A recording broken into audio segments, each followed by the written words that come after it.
Thank you for joining us this afternoon, Mr. Big Boy Cheng. Ayan. How would you describe a good sleep?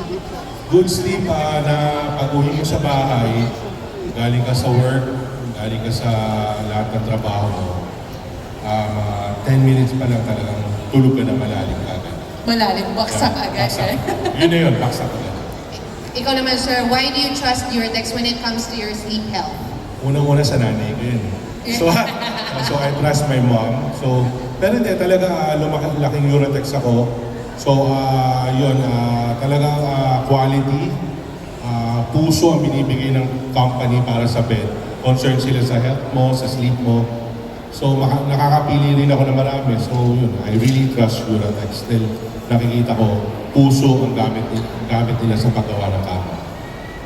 Sir, ano naman ang tips na maibibigay mo sa audience natin, sa amin?